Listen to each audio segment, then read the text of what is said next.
माता ने अपने आवेश में पिताश्री के वक्ष पर ही पांव रख दिया। ये कैसी भूल, कैसा अपराध हो गया हमसे। पिताश्री मां के क्रोध से आहत हो, ये तो हमारा आशय कदापि नहीं था। केवल पिताश्री ही मां के आवेश को शांत कर सकते हैं, इसीलिए हमने उनसे यहां आने का अनुरोध किया। किंतु ये तो उसके विपरीत ही हो गया है। नहीं पुत्र गणेश, नहीं कार्तिकेय, कुछ भी विपरीत नहीं हुआ है। जो हुआ है उचित हुआ है। देखो गणेश, तुम्हारी युक्ति सार्थक रही। अपने हृदय को शांत करो और देखो, जिस प्रयोजन से महादेव यहां आए थे, उन्होंने वही तो किया है।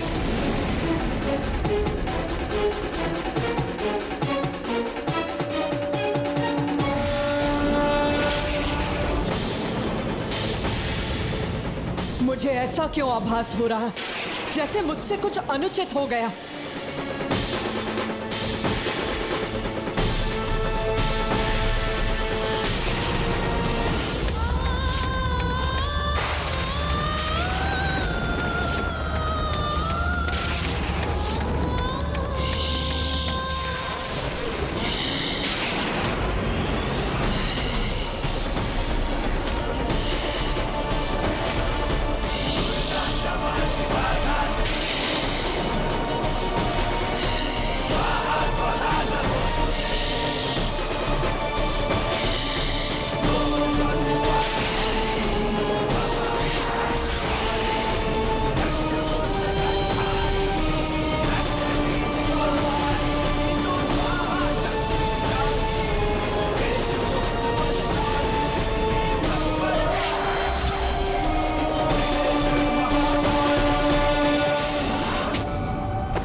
स्वामी, मेरे प्रभु यहाँ, और मैंने उन्हें अनदेखा कर दिया। ये कैसा अनर्थ हो गया मुझसे। मेरे स्वामी, मेरे प्रभु पर ही अपना पांव धर दिया मैंने। ये अपराध मुझसे कैसे हो गया।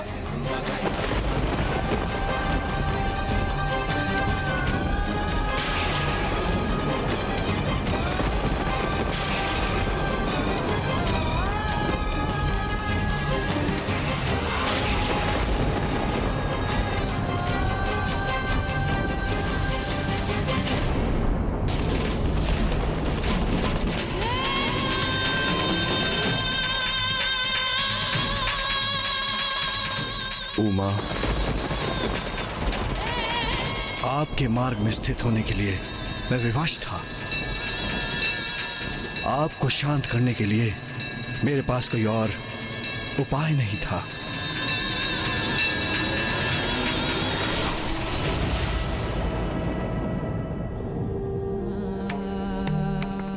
मुझे क्षमा कर दीजिए प्रभु, क्षमा कर दीजिए मुझे। आपको क्षमा मांगने की कोई आवश्यकता नहीं है प्रिय।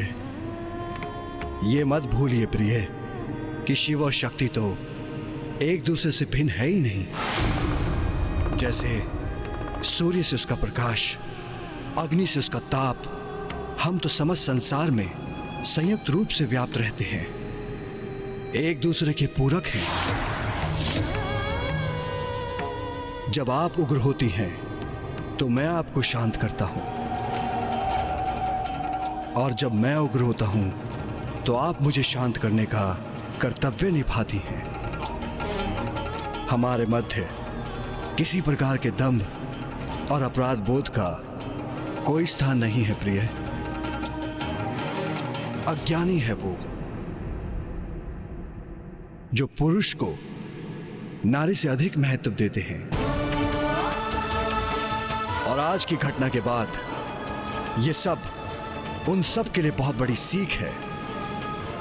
सत्य तो यही है कि नारी की शक्ति से रहित पुरुष शक्तिहीन है। नारी जब भी अन्याय के विरुद्ध खड़ी होती है तो उसका क्रोध प्रलय भी ला सकता है।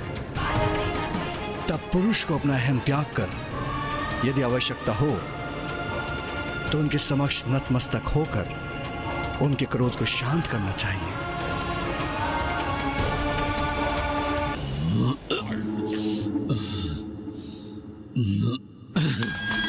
स्वर्गाधिपति शुंभ का मुकुट कोई नहीं छीन सकता। धूम्रलोचन का अंत हो गया, मेरे चंड मुंड भी शेष नहीं रहे, रक्त बीज का भी वध हो गया। मेरे इन महान योद्धा सेनापतियों का वध किसने किया? किसने किया? किसने किया ये सब कुछ? उस एक तुच्छ नारी ने।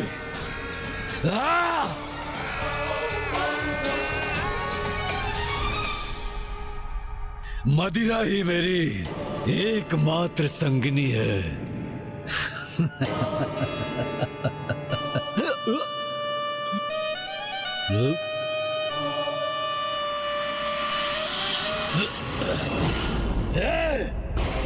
कौन है वहां? मुझे प्रकाश पीड़ा पहुंचाकर अशांत करने का दुस्साहस कर रहा है। मैं हूं असुर महानायक, आपका भ्राता,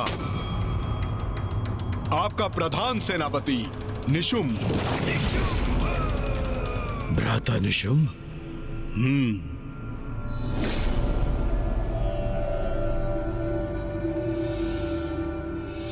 और मैं अभी भी जीवित हूं भ्राता शुंभ। जीवित हो अभी भी, किंतु कितने समय तक जीवित रहोगे? कदाचित तुम्हें खो देने का दुख सहना ही होगा मुझे। भ्राता, कितने समय तक जीवित रहूंगा? ये कैसा प्रश्न है भ्राता शुंभ? और मुझे खोने से आपको दुख होगा? कब से इस नकारात्मकता के सागर में डूबने लगे? नकारात्मक सोच।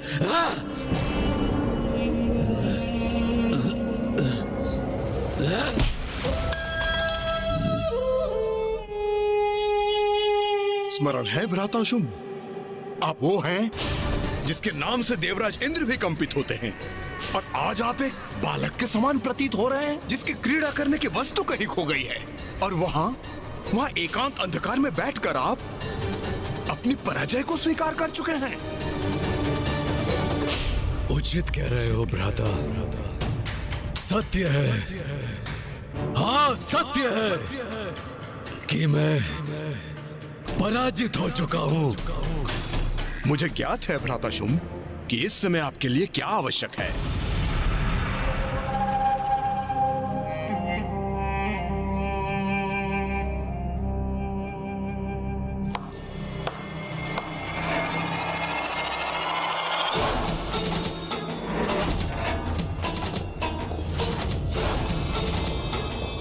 ये सेविकाएं क्यों आ रही हैं यहाँ?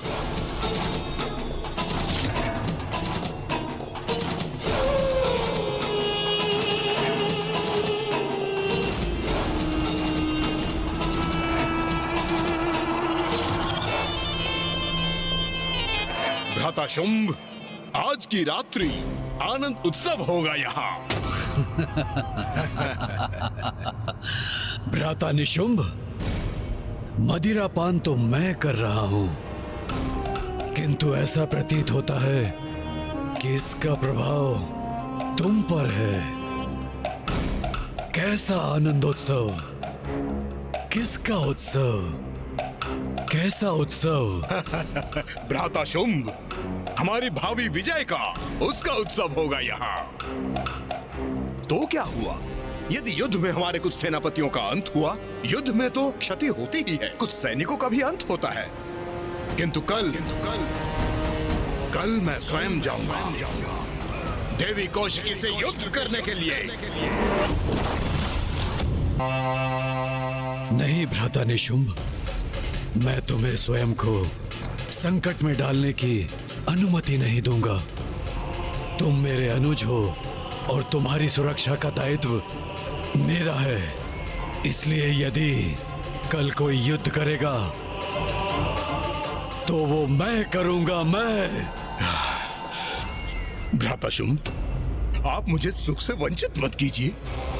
मैं आपके लिए इस युद्ध में विजय प्राप्त करना चाहता हूं। असुराधिपति शुंभ के विजय के लिए उस देवी से युद्ध करना चाहता हूँ। कदाचित आपको अनुमान भी नहीं होगा कि उस दृष्टा को पराजित करके अपने इस हाथों से उसे खींच के लाने के लिए कितना व्यग्र हूँ मैं। क्या ये संभव है? क्या वास्तव में निशुंभ उस देवी कौशिकी को बंदी बनाकर यहाँ ला सकता है? भ्राता शुंभ, शंका रहित होकर आप इस आनंद उत्सव में लीन हो जाइए, क्योंकि आज सभी अत्यंत उत्तम भोजन, मदिरा, वस्त्र, आभूषण आपके लिए एकत्रित की है। हाँ, कदाचित यही उचित है।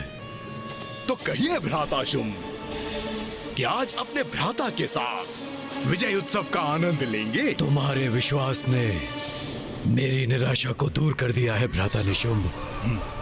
आज की रात्रि उत्सव होगा, हमारी विजय का उत्सव होगा। तो लीजिए भ्राता, आपके लिए मैं सर्वश्रेष्ठ उपहार प्रस्तुत करता हूँ। आज होगा आनंद और कल होगी हमारी विजय। हाँ भ्राता, हाँ।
भ्राता शुंभ,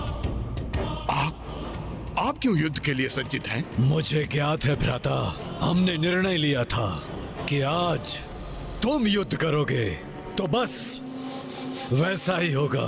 हाँ। किंतु मैं तुम्हारे साथ वहां जाऊंगा। तुम्हारे द्वारा पराजित होने पर देवी कौशिकी के स्तब्ध भाव देखने का आनंद जो लेना है मुझे। भ्राता शुंभ, उचित है, सर्वथा उचित है। आइए प्रस्थान करें।